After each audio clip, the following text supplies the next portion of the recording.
Paano gumawa ng playlist sa ating Facebook para maging organized ang ating mga video, para madaling mahanap ng ating mga viewers kung ano yung gusto nilang panoorin na tutorial sa ating video, lalo na po kung nag-tutorial tayo.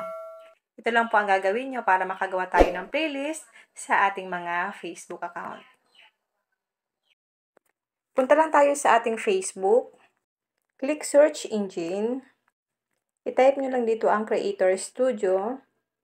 Then, search natin. I-click nyo po itong pinakauna, itong Creator Studio. Mapupunta tayo niyan sa Meta Business Suite. Click natin ang Content.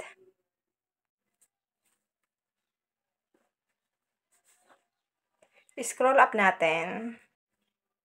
Scroll up lang natin. Hanapin nyo dyan ang Play button. I-click nyo po ang Play button, ito.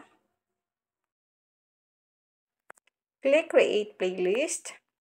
Click nyo po itong playlist na icon. Click natin itong Create Playlist. Ito pong merong arrow down. Piliin natin dito ang long video. Dito po maglagay tayo dito ng title, description ng ating playlist. Isulat mo lang dito guys. Halimbawa, sa akin, ang ilalagay natin dito ay Mobile Tips and Tricks. Ito po ang title ng aking isang playlist. At maglagay din tayo guys ng description. Ito rin po ang description ko sa aking gagawing playlist. Maganda kasi guys na meron tayong playlist para organize po ang ating mga video. Para madaling mahanap ng ating mga viewers kung ano pa ang gusto nilang mapanood. Mga tips and tricks. Palitan natin guys ang ating description. Ito yung mas gusto kong description. Android tips and tricks. Click natin ang next. Swipe mo lang po pa left para maklik natin ang next.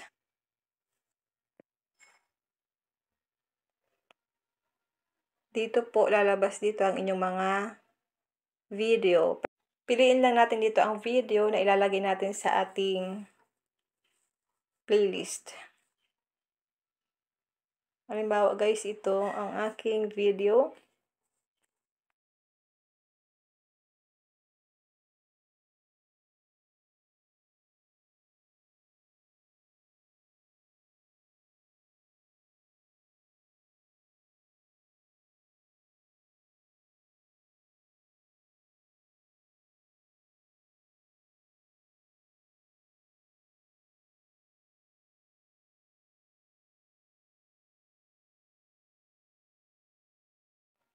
Then, swipe na natin siya pa left.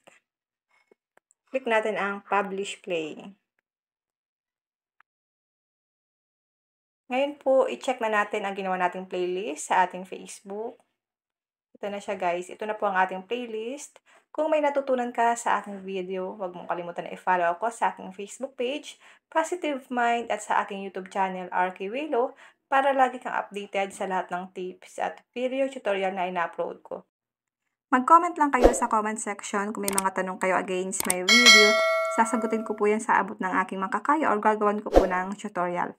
And now, thank you for watching. God bless you all.